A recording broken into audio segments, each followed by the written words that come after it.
Hello and welcome to SWIMFANS, your number one erotic thriller podcast for the week. I am your co-host, a torrent of dead rats. I'm Josh McKenzie. I knew the robber in the beginning was the chicken guy. I said it out loud. This is the chicken guy. We're going to find out later that this is the chicken. This is the chicken guy. I was right. I'm Craig Neeson. I don't know. I'm pregnant. I'm Jennifer Hawking. I'm the dad. Craig Dung knocked me up. Yeah, that's one for the fanfic. This week on the podcast, we are talking 1998 Jonathan Darby film, Hush. Just do it.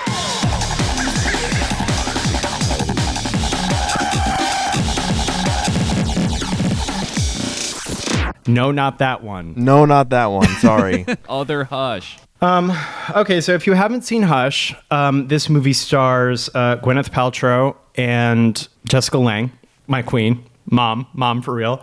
So Gwyneth Paltrow and her boyfriend live in New York City, and they go home to his like palatial estate in rural Kentucky. Okay, and it is like a big horse farm, and the only person left living there is his mother, played by Jessica Lange, and you know, at first she's polite but strange, and she becomes a little more overbearing.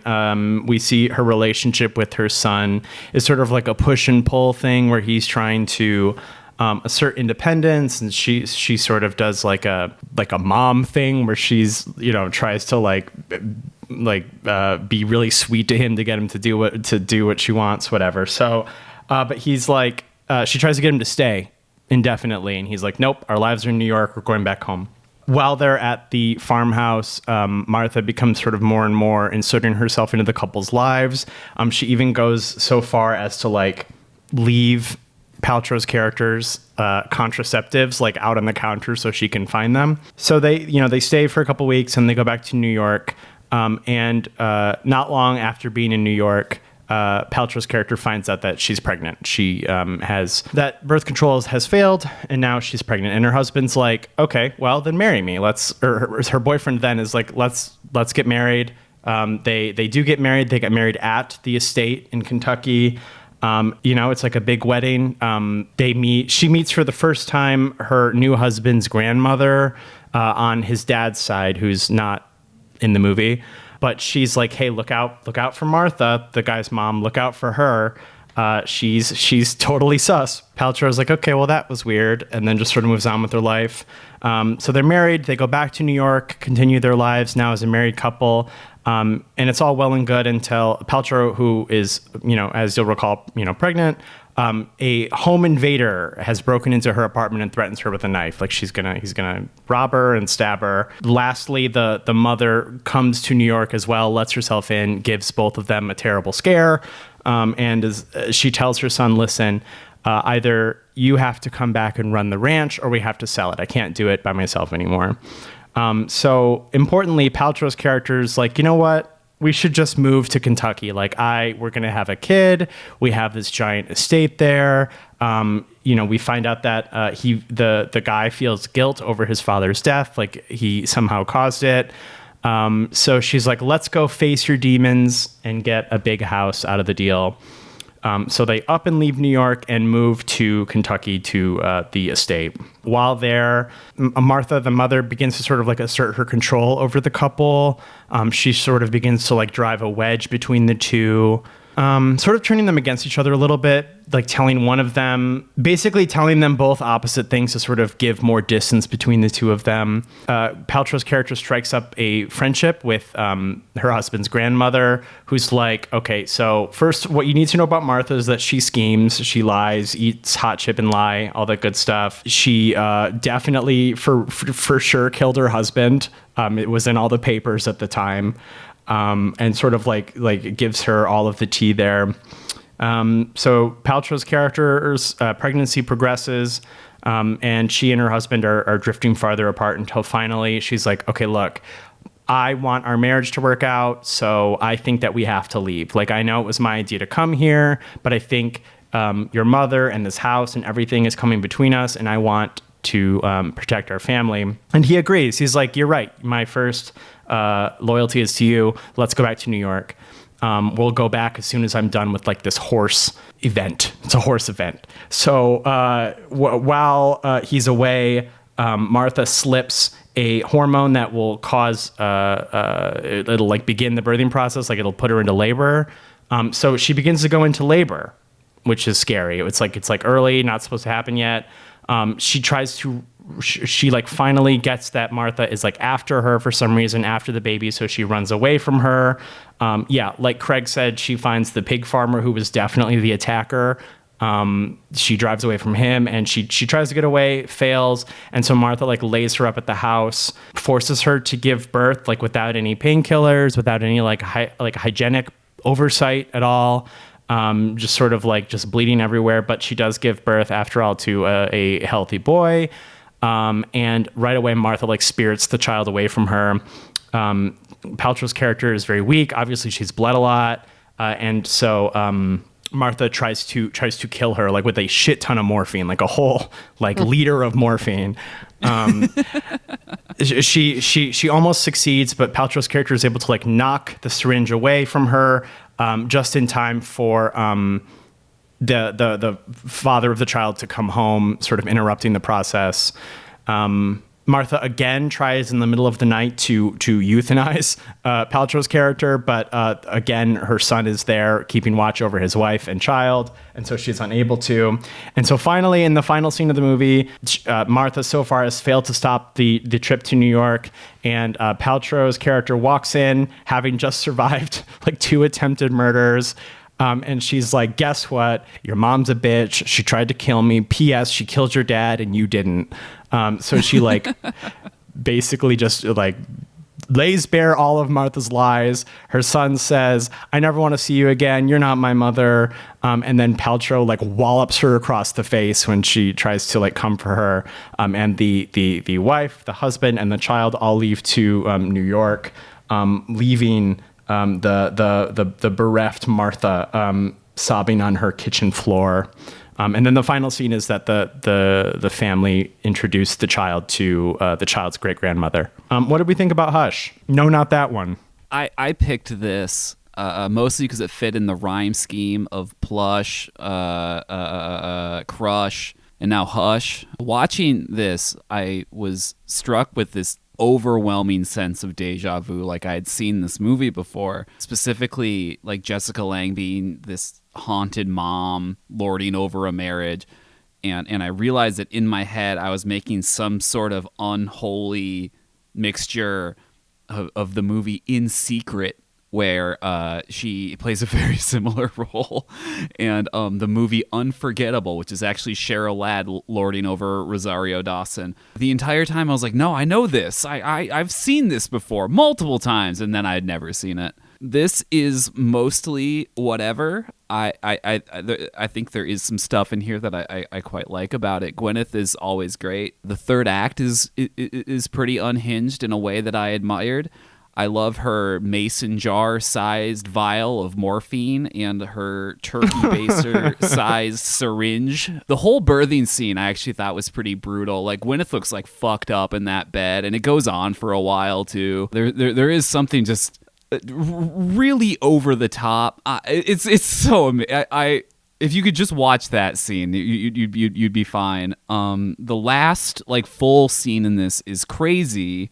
Like when they're in the kitchen, in like every plot thread from like the 90 minutes before that scene is tied up in like a minute. It feels like everyone on set just agreed that this movie sucked and just wanted to get it done with as fast as possible, because they're just like wrapping up like every piece of exposition. She like brings out the tool that killed his dad. I'm sure we'll talk about it. This is fine. I didn't hate it. I didn't love it, but you know, pretty standard stuff. Yeah, the acting here is pretty rough. I think establishing the world is also very rough, and I don't even understand how you don't do that.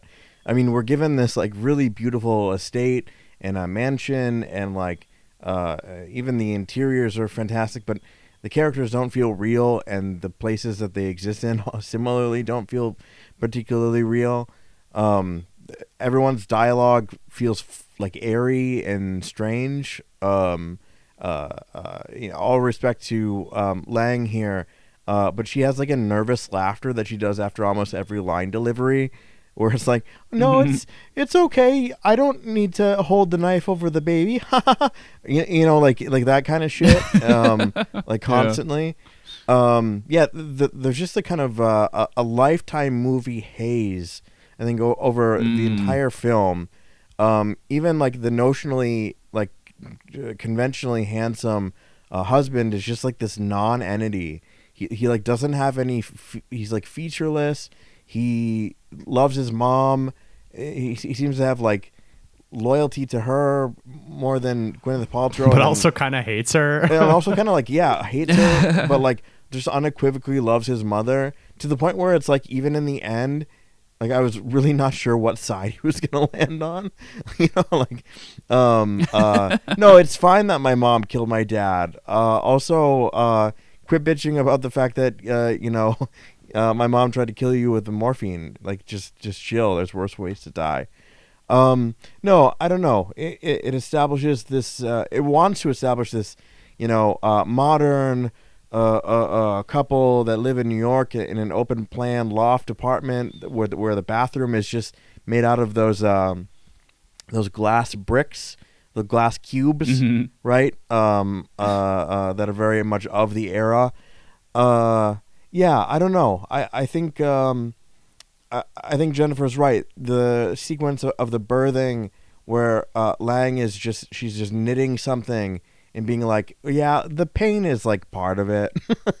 And then immediately like gets the baby and is like, wow, I love my baby. Like there's a concentrated like 5, 6, 7 minutes here that are really, really like fucked up. But it decides like in a kind of cartoonish way that like Lang can't do it because her son foils her plan simply by being like present in the room, and she has to hide her turkey baster of morphine behind her back. Gwyneth Paltrow wakes up and then she unravels the entire fucking scheme. Lifetime movie just keeps coming to me. It's hazy. It's hazy and it's unfocused, and I think the acting is maybe not good in large part. Lang feels alternately docile and childlike. At the same time, she's meant to be like completely genius. She's brilliant. She's evil. It's a very fuzzy kind of ghoul. Thank you. Didn't even know that was hooked up. Yeah, I don't know. It's not good, and I think that's mostly from like a writing perspective. It's fuzzy and it's not. It's too long. It's also too long. Yeah, I don't know. It feels rote at this point. All the things that we're seeing. Yeah. I don't know. I mean, this movie feels like if you described sharp objects to someone who wasn't listening, like this is kind of what you get. I don't know. I'm really confused here because like if you cast Jessica Lange in a movie, it's like a Dark Souls boss. Like she's gonna be tough to defeat. Like you're gonna have to like lose a lot of like there will be blood if you're gonna defeat Jessica Lange. Because in every movie that she's in, she's like the most conniving, powerful woman on the planet, like a truly the elitist of ghouls. So like when she is completely cowed by like basic human decency in this movie, why did you use Jessica Lange? You've misused her. This is a woman whose charisma is so powerful that she could like have a triple-digit body count and nobody would bat an eye. So like I thought there was sort of a good start when she's clearly quite evil when they go to the house for the first time, but she's yet to show any of her cards. I'm like, okay, well, if nothing else, we'll get Jessica Lange. And then her like methodology of like getting Paltrow to have an accidental pregnancy, scaring them out of New York, returning them to the house for, I don't actually know why. I think she just wants boys in the house. So she wants her son and his son to live there. You just sort of know that, oh, okay, well, she did all that. And there's just really no like, didn't she sort of like tension or drama or anything. It's the kind of movie where after the first 20 minutes, it was just sort of like, yeah, I get it. And then there's no inversion on that. And there's nothing surprising that really happens after that point. I thought the acting was fine, in my opinion. Like, I thought Paltrow and Lang were good. It's just like they've completely nerfed Lang here. She didn't get to do any she didn't even kill the grandmother. Are you kidding me? That was shocking. Yeah. Why are you misusing Jessica like this? So when she finds out that the grandmother, who is like frail, okay, she's in a home run by the least attentive nuns imaginable, and she's in like an Art Deco like spa that was on the Titanic, just sitting there in like a contraption, right? And you see Jessica Lange walk up, you're like, oh, no one's gonna be as dead as this old lady is about to be. Like, this is really it. And then she does like nothing to her and just walks away. In fact, I even feel like she continues to pay for the care through the end of the movie. I don't get the sense that she's gonna stop paying for her stay at the old folks' home. So I don't know. I don't know why they didn't let her go sicko mode. I think she should have maimed Gwyneth Paltrow a little bit more. I think maybe she even should have tried to kill her son. Like, she's like, all right, I'm going to cut my losses. I'm going to raise the new one to love me better than the old one did. I don't know. Just really go for it. And the movie didn't go for it at any point. Yeah, that scene in like that pool is crazy because like the grandma is like strapped into this thing. So you can only see her head, like the rest of her body, everything below her neck is completely invisible. So you would think that she would do something like heinous under the cover of the like box thing that she's in. Hello. But like instead, what does she do? She like makes it cold and then leaves her there for too long or something. Yeah, like it's what you would do to your younger sibling at the hotel you're staying at with your parents. And then also like she could just tell someone, like the grandma could just tell someone that she did that. Like, please don't let this woman near me. She did this thing. They can look at the device she's strapped into and be like, oh yeah, no, she did absolutely tamper with this. But instead, nothing happens. And in this scene that's like completely coded as like the downfall of the grandmother is just instead hand waved away into nothing.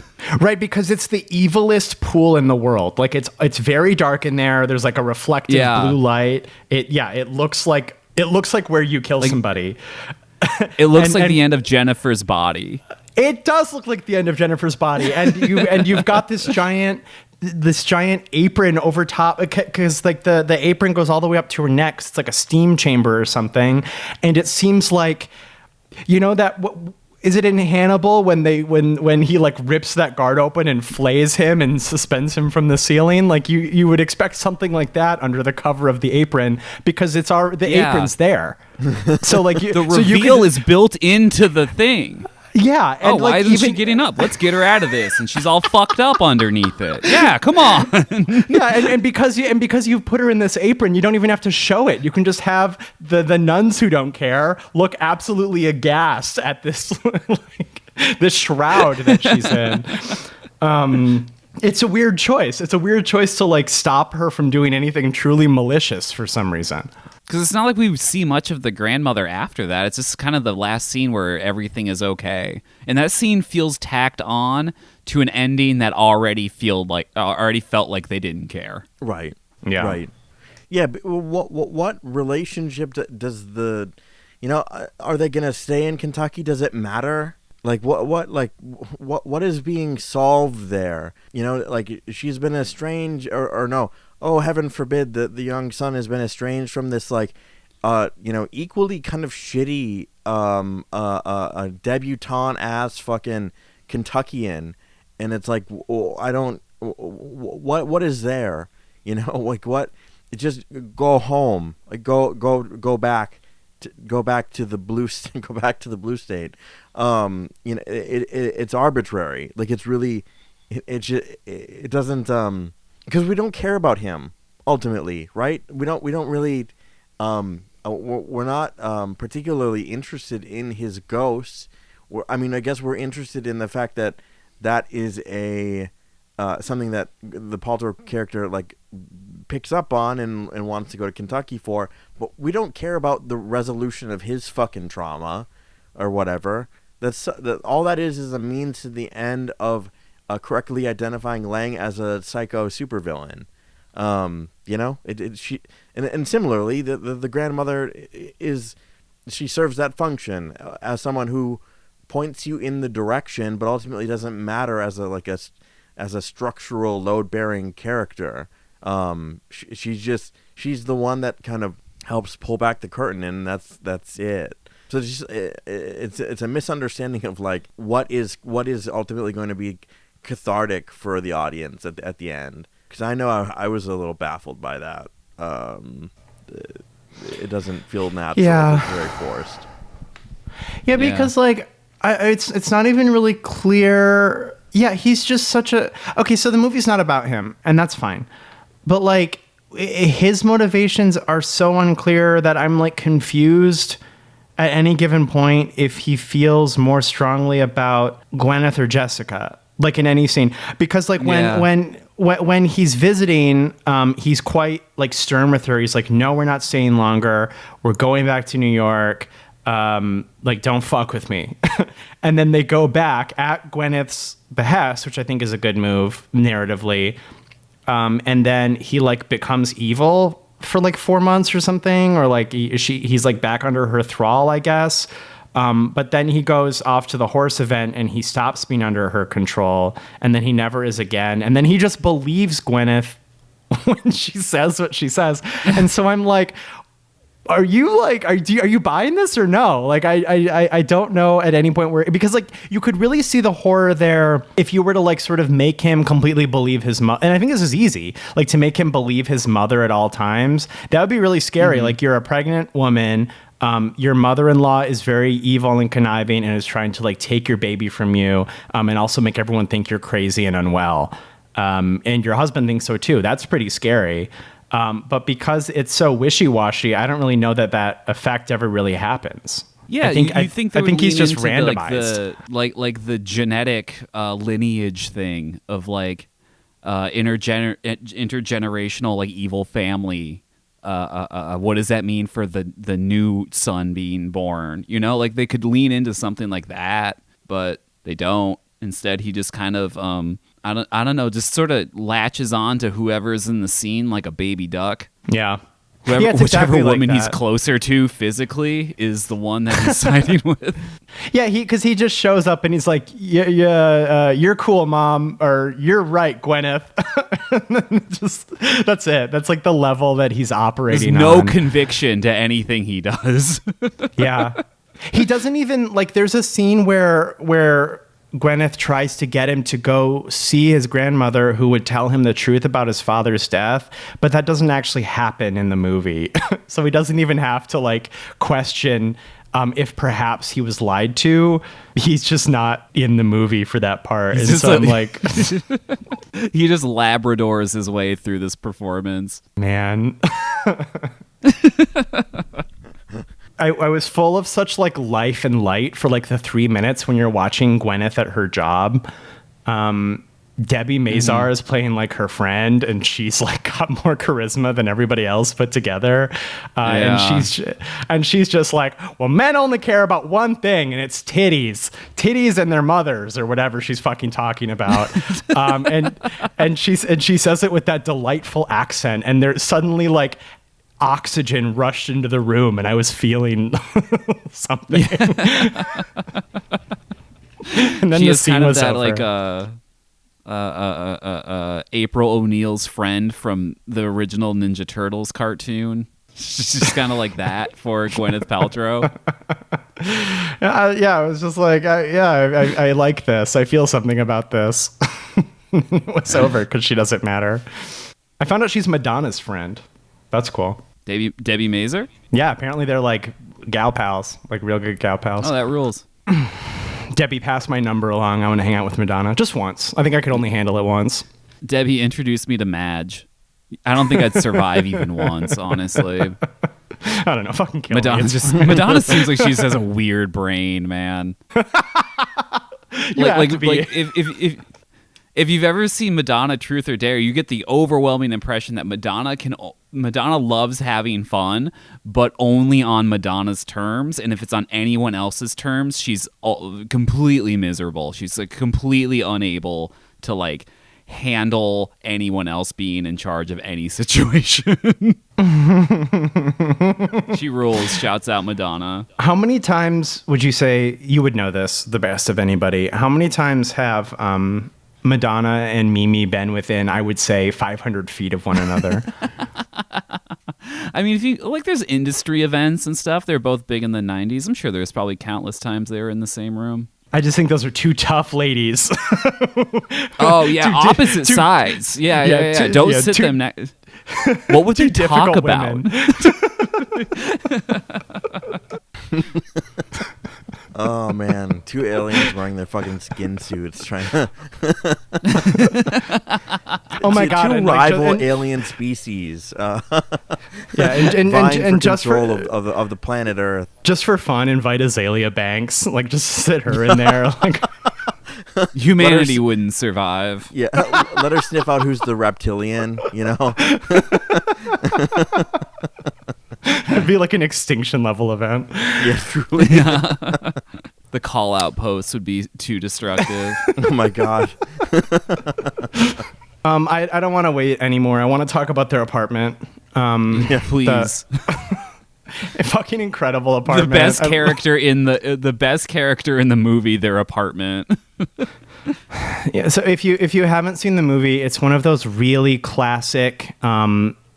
Nobody would ever be able to afford this style New York apartments, where it's like, I'm guessing like the top floor of some sort of like warehouse unit. So the ceilings are probably like 40 feet high, which rocks. Yeah.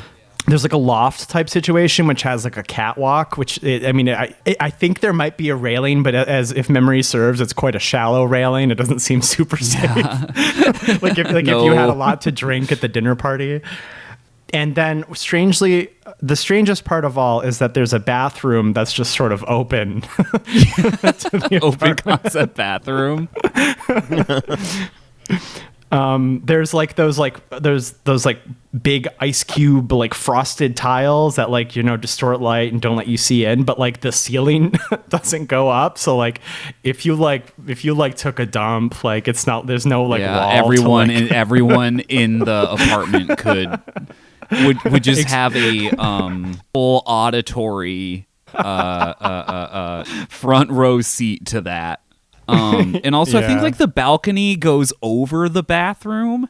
So if you were on the balcony, you could just see the person shitting as well. Like I've been to loft apartments. The bathroom's a different room. Like it's all one room except the bathroom. Right. Well, right. And that's like kind of load bearing, right? Because there's a shot from the loft down while Gwyneth Paltrow and the man are like speaking about moving back to Kentucky. And so you've got this sort of wide shot of them while he's in the bathroom and she's on like the couch or whatever, conversing quite naturally, quite easily. I would want a wall. I would want a wall. Echoes like you wouldn't believe. But besides that, the apartment slays. Like it's all exposed brick. There's a lot of like accent color on the walls. I'd live there. Yeah, I would too. I would deal with the open bathroom. Sorry, Craig. Oh yeah, no, completely. I would find a way to make peace with the open bathroom. Yeah, with a little bit of like redecorating and kind of contemporaryizing. Fucking phenomenal. I would never give it up. I would never replace the light in the hallway. I like the mood. I like I like fumbling in the dark with my keys. I think it's fantastic. It's like there's the thing of a loft feeling like elegant and kind of upscale, and then there's the thing about a loft feeling like genuinely like this was like industrial space, and now it's kind of like a big open brick thing. You can live in it. And I'm all about it. I'm so fucking about it. Well, and I was like screaming because like when they're at the Kentucky mansion, like it's like, I mean, it's a big house. Like, I don't think it's particularly slayful inside. Like, it has 3 stories, I guess. But then they come back, and there's a line where Gwyneth Paltrow's like, "Back to our shitty, tiny New York apartment." And I'm like, I'm going to attack It's you more with my space bare than I've hands. ever seen in a New York apartment. Literally, because like It's even just, it's just a raw Soho loft. Like, get fucking real. it's the entire top floor of a warehouse. It's just like, I mean, even in like the sort of tenuous, what passes for like a naturalistic New York apartment in these erotic thrillers, you know, like, you have that one guy's apartment in that movie we did 300 movies ago. That's like Planet Bookshelves upstairs. There's just, so many iconic spaces, but this is the biggest of them all for sure. And so when she lied unfaithful, thank you. And so when she lies in my face about how shitty and small her apartment is, I could have fought her. Yeah, I don't think like real estate was like that cheap. There's like, you can make the argument in like the 80s and stuff, like Soho, or like 70s, 80s, like Soho was when it was kind of blowing up. This is like 98. You can't live there anymore. Yeah. Yeah, you could already go back to, like, you could already just, like, they already had tourists back in Times Square at this point. We should move in. Yeah. Podcast out of that apartment. Squatters' rights, yeah. Can you imagine the echoes? Can you imagine what you'd have to gate out of these recordings? Everyone enter the recording tent. Yeah. I mean, that's how we could repurpose the bathroom. Just put a bunch of foam on the walls, you know? Yeah, like drape it in sound blankets. Exactly. I have a question about the grandmother. Was she feeding a bunch of pills to those ducks, like at the nursing home? Yeah, that's what she says she was doing, and it's not clear what she's throwing to the ducks. And she's like, "Yeah, I've been throwing them like Zans and Fent and shit." I'm like, "Okay, that's really awful." And then I was like, "Oh yeah, ducks are pretty fucking dumb. They will." I mean, I've definitely seen them like reject things, like they take it up in their beaks and they kind of like, "Oh, I actually don't want that." But they're pretty fucking dumb. You could get them to eat your fucking antidepressants if you wanted, and that's like a disturbing and frightening thought. Yeah, ducks will eat any number of SSRIs if you give them to them. This duck's mood is stabilized. Rock steady. That scene is so great because the grandmother's in like 4 scenes and like then one of them is just fucking weird for some reason. Like, it's not like they had a scene to burn. Like they just had her like feed all her meds to these ducks. Just one scene is way more antisocial than the rest of them. It's a great shot too because she's like, not only is she just throwing them pills, in a way that you could, maybe she's kidding or whatever, but she like takes her little clutch and like dumps them out into the pot. Her loose pills she just has kicking around inside of her bag. And she has a line like, "These ducks are immune to everything." Maybe she's trying to do the thing where, do you remember the urban legend if you give an Alka-Seltzer to, is it Alka-Seltzer? To, seagull, they explode. Yep. Yeah, we tried. We really tried. Never worked. They were fine. You tried? Oh, yeah, tons of times. Oh, yeah. How could you not with an urban legend like that? I would have felt... I knew the urban legend, but I never felt compelled to attempt to explode a seagull. Man, that was like number what a one mean goal. Thing to do. Well, yeah, but I mean, young boys are fucking stupid and cruel for no reason. So that's true. Yeah. Well, I mean, if you feed a mouse a cookie, if you feed a duck lithium, what's it gonna do? Craig, what animals did you end up exploding? I've never, let the record show, I've never exploded an animal. No animal has exploded under my watch or care. Please let Craig near your dog. Craig can be trusted alone with your animals. Yeah, I don't know. I mean, I'm struggling to like talk about this movie because so much of it is so half-hearted. They just like yada yada yada past like the rib crushing murder of this guy's dad. I don't know any of like the ghoulery that you would get being like an agingly hot manipulator living alone in a mansion on like 300 acres. They just sort of spoil. So like you just sort of get like an NPC who activates when the camera gets close enough to the house.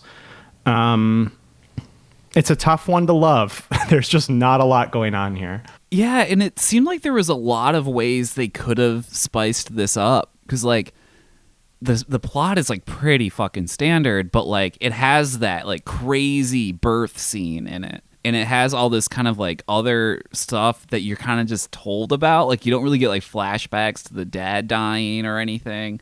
Like it's just sort of like whispered about at, you know, the wedding, and then like it comes up a couple other times. But like, show us a flashback. Show us like distorted reality, and like embrace the cruelty you embraced so strongly during the end of the movie. Yeah, it just seems like there was a lot of places where they could have kind of punched this up and they didn't. Do you think? Okay, I don't know if this was as big a concern in the 90s because things weren't so like you have to earn $300 billion on a motion picture or we'll kill you and the entire production team. So I noticed that this movie has a PG-13 rating. Do you think that they like trimmed anything interesting off this movie to make a PG-13? Like, because what is the benefit of like a movie like this being PG-13? Like, no child is going to see this movie because it's fucking boring for kids. Like, there's nothing interesting in here for a child to see. It's not scary. It's not thrilling. It's not cool. What was the benefit of not just making it rated R and then just having her go fucking off the wall insane? I didn't know it was rated PG-13. Don't you see Gwyneth Paltrow naked at one point? I'm pretty sure it is. Hold on, let me fact check this. When she gets out of the bed, don't you see her naked for like a split second? Maybe it's not enough. I don't know. I don't have the rating pulled up or anything. Watch me be wrong. Tubi says it's R. Nope. It's Google says PG-13. Tubi says R. IMDb says PG-13. Tubi got their own system. Yeah. Well, but like, I mean, either way, I mean, so my greater point is like, if they shaved off edges to meet like a PG-13 rating, I can't understand why. Because like, if a horror movie does that, it's to get kids in the door, like to get more eyes on the movie because kids like to be scared. Mm. For a movie like this, where there's no appeal to almost any demographic, I can't imagine why they would have done that. Which makes even less of an excuse for why there's no like juice in the entire movie. I'm sorry. From the New York Times, Hush is rated R, under 17 requires accompanying parent or adult guardian. I don't know. Google and IMDb say PG-13. I don't know what to tell you. The paper of record, Josh. Let me find a fucking film poster. We're getting to the bottom of this. Continue. Let it be known Jennifer Hawking agrees with everything published by the New York Times. I hate you. Rotten Tomatoes also says PG-13. What is this? All these photos of posters are too low res to read the rating. I'm gonna find out. We're gonna fucking get to the bottom of this, you guys. PG-13. Would Ebert lie to you? There's no rating on the poster. I don't remember seeing anything. Box scan. I don't remember seeing anything about like a director's cut or anything. I feel like there's only one cut of this movie. Okay, the box says PG-13. Point Mackenzie. That's my first Jennifer one. L. That's my first point. Feels incredible. But I don't. Do you remember the scene where he shows up and he's just covered in shit, and then his mom hoses him down? Yeah, and then there's shit like that where like they take this hot guy and they like get him wet and covered in mud, and then he's like sort of too close to his mom. Like they kiss on the mouth a lot. which as a boy with his mother was not a common practice in our home. Nope. And so you have this scene where mother and adult son are like giggling while she like takes his clothes off and hoses him off, and you're like, oh, okay, so we're gonna go like real Oedipal with it. That's at least an angle. And then that's not here. That's not here. Sauceless. Yeah, basically every road they could have taken to excitement, they did not. They took the off ramp to mediocrity. to boring land. Yeah. Yeah, I don't know. Like I feel like I give a lot of shit to movies where the ghoul goes, slasher villain at the end, because I feel like that's easy. But like at least it's a bang to end the movie on. Yeah. Like I'm bored of it, and I've seen it 300 times. But like at least you like tried to make a crescendo. It kind of works. Yeah. Yeah, I mean, whatever. Like, at the end of this, her feelings are hurt. Like, there's no comeuppance. There's no justice served. She just cries a little bit. And, like, you forced that woman to go through delivering her baby without anesthesia. I'm sorry, you're sad, though. Yeah. Yeah, because, like, I mean, I don't know. It's not like it would have been better if the cops were like, all right, ma'am, we've got news about you murdering your husband. It was in all the papers at the time, but we didn't arrest you for it. That wouldn't be better, but it's like at least it's something. I don't know. Yeah, she's just like sad on the kitchen floor at the end of the movie. I really think that they rewrote the end of it or something. Just so, like, we have to, I like, everyone hated it, and they're like, let's get this done to the point where it's like a bare minimum of a complete movie. We'll do no extra stuff. We'll just wrap everyone today. We can shoot it all in an afternoon. Fuck this movie. Like, I doubt that's what happened, but that is what it feels like. There's just a 3-minute scene in a kitchen. Every plot thread is wrapped up. And then they walk out, and that's basically the end of the movie outside of, like, 2 other shots. Some PA is like, Mr. Darby, we bought this 50-gallon drum of fake blood. What should we do with it? And he's like, I don't care. I've lost the Give spark. it to the ducks. I've lost my zeal. Give it to the ducks. Yeah, I don't know. This is one of the most nothing burger movies we've ever talked about. It's just like shocking. happens. Yeah. Yeah. Do you guys have any final thoughts about it? No. I feel like this was just such a wash. I don't know. It's featureless. It's pretty joyless. It's just not a good movie. Yeah, there's this just kind of nothing really adds up to anything. There's like this huge escape sequence where Gwyneth Paltrow like breaks out of the like mansion. She's like going off road, and that's where like she discovers the guy who like robbed her or whatever. And then she has like she keeps going some other direction. She like runs through this tunnel, gets her car stuck, and she runs out to the street. She's trying to flag someone down, and then just Jessica Lange just shows up and brings her back. It's kind of like that scene didn't really matter. It's so weird how we're her back resistance... to where we were 5 to 6 minutes ago. Right. I get that she's like exhausted from trying to escape, but like she offers no resistance to Lange. I would simply lay down and scream, but like she kind of like gets up and walks with her. Trucks are going by. You're a pregnant woman in danger. Like you have power in that situation. like Lange cannot. I don't think Lange, God bless her heart, can lift you up and drag you back home. I think if you were to plop your ass down and be like, this woman is trying to morphine me to death. Well, I mean, you could maybe assume that. We don't learn that until later. But, like, she definitely hired a dude to, like, fucking cut your pregnant belly. I would sit and I would scream until someone would help me. It's weird.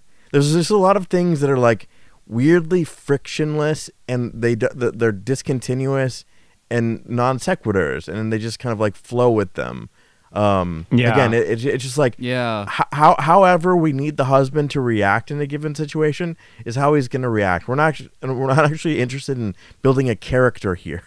Yeah, and it's not like they use the extra runtime to do like weird, upsetting shit.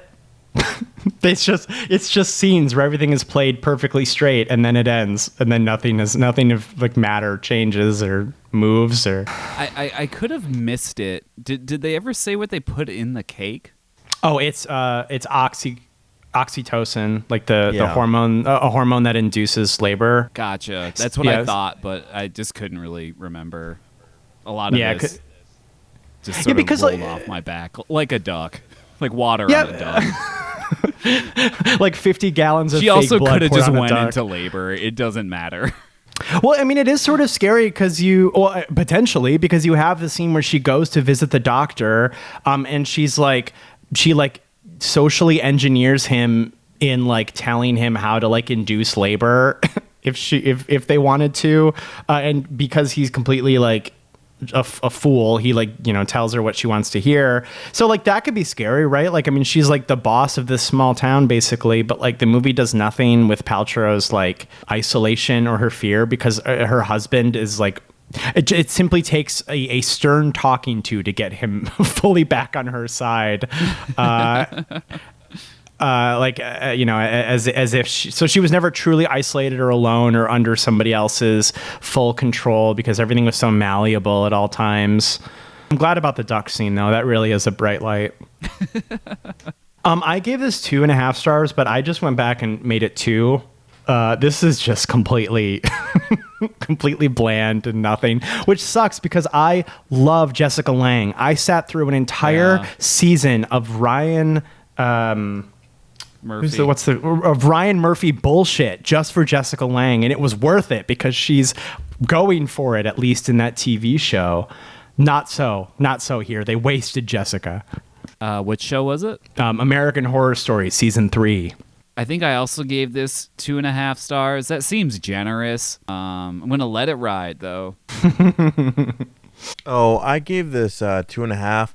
I'd probably if I wanted to crack this baby back open, I'd make it lower.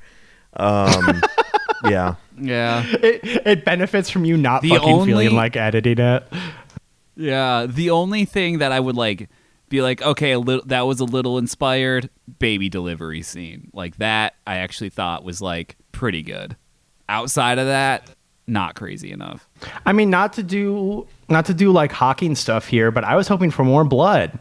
Like they made that woman give, like they made that woman give birth in a pure white room with the whitest sheets you've ever seen, without anesthesia. And I'm like, let's get some blood in here. Yeah, I thought the idea was that she was gonna die in the process, but yeah, that would have unfortunately required you to make a choice. Yeah, God forbid. All right, well, 2.5 stars it is then. Sure. Yeah. No, let's go down to 2 for the show. That's fine. 2 stars it is. You know what? Let's go down to 1.5 for the show rating. Let's give this the first episode where the show rating's lower than anything we gave it. I mean, like truly. Yeah. I think truly, like, to give the listeners a peek behind the curtain here, I think truly you don't have to struggle hard to give the three of us the ability to yap for an hour. Like, it's not hard to fill the time. This movie did sort of challenge me a little bit. Like, well, we're just talking about Madonna for like 5 minutes. That felt like the most energetic part of this conversation. Yeah, it's the first time I felt something. Do we have any questions? We do not. This would have been a great episode for a question, wouldn't it? Yeah. We got to start budgeting these questions in case we get something like this. Okay. Well, thank you so much for listening. You can find the show wherever you get your podcasts. So Apple Podcasts, Spotify, YouTube, wherever you're listening, please rate, please subscribe, please leave a review. All of that stuff is nice. So please and thank you for doing so. You can subscribe to the Patreon. So that is patreon.com/swimfans. For as low as $1 a month, you can get access to all of the back content on the Patreon, all the sorts of stuff outside of like the main sort of genres we talk about on the show. So get over there and listen to them. And thank you to all of our existing patrons. If you want to ask us a question, if you want to send us a recommendation, if you want to do anything like that, you can do that at our email address. So that's swimfanspodcast@gmail.com. Go ahead and get in touch with us over there. You can also do that stuff on Instagram, or you can do it on like the Spotify episode comment. Any of that will work. And you can find the show on all the social medias. So that is Blue Sky, Instagram, Letterboxd, user SwimFansPod. Go ahead and give us a follow. And I am on all of those same spots. User Amons, AMONNS. What did I watch? I watched Fantastic Planet. It was okay. Yeah. I love that movie. I feel like I was supposed to feel more about it, but I hated I know you're supposed to. I just hated the blue people so much. It really like, took me out of like I just really fucking hated them. If you have the context that I originally watched that in was like, I was just kind of discovering like world animation at the time. Like I hadn't really ventured outside of like American animated films, and that one, going from like the Iron Giant to Fantastic Planet is like a huge leap in my film watching history. So I think like you might be more acclimated to things like it going into it, so you might just not have the same kind of like reaction to it. Does that make sense?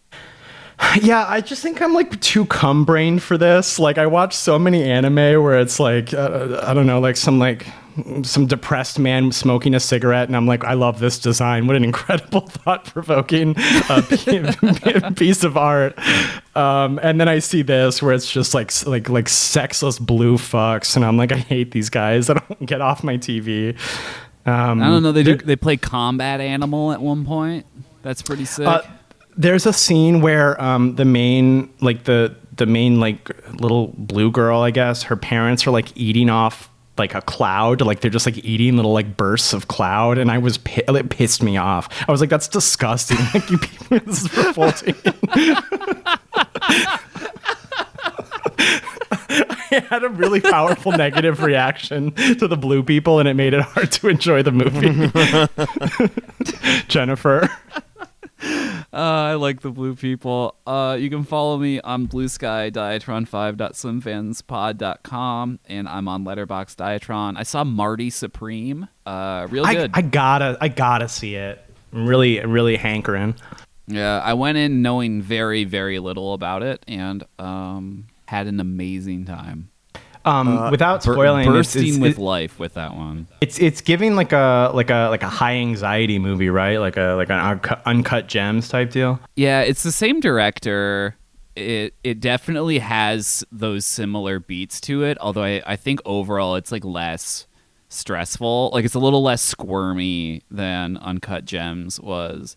Like Uncut Gems are good times. So it's like it's a similar kind of like tension to it, but I feel like it doesn't quite twist the knife in the same way. I really like that. Gotcha.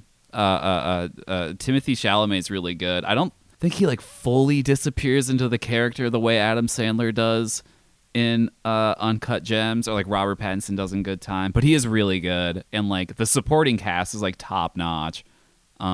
Just a lot of just like weird looking people in that movie.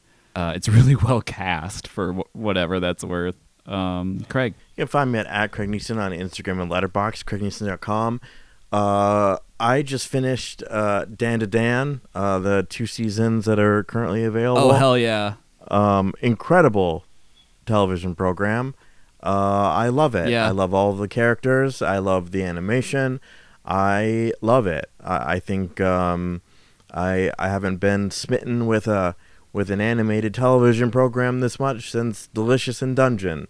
I think the setup is delightful, and the follow through is pretty tremendous.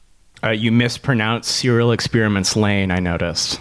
So we'll let's go, So I'll correct yeah, that we're for 2 you. episodes out from finishing Serial Experiments Lane, and I gotta tell you, I don't want to fucking do it. I know it's like 30 minutes of my time, but holy shit, that fucking series is a slog. Oh my god, I hate. Sorry, this is hot, and I know I don't think I've expressed this to you. I think Serial Experiments Lane is fucking terrible. I think it's awful. Awesome. Damn, you can't. This is Rare revenge Craig for my L. fantastic. Yeah, this is my revenge for Fantastic Planet. Like hating it. Dan to Dan is really good though. I gave a shit about the romance in it, and that's very uncommon for me. Yeah, exactly. I fucking love it. I love it when they get all awkward and they want to hold hands with me. They don't want to hold hands. It's so great. Steve and I saw the first 3 or 4 episodes in theaters.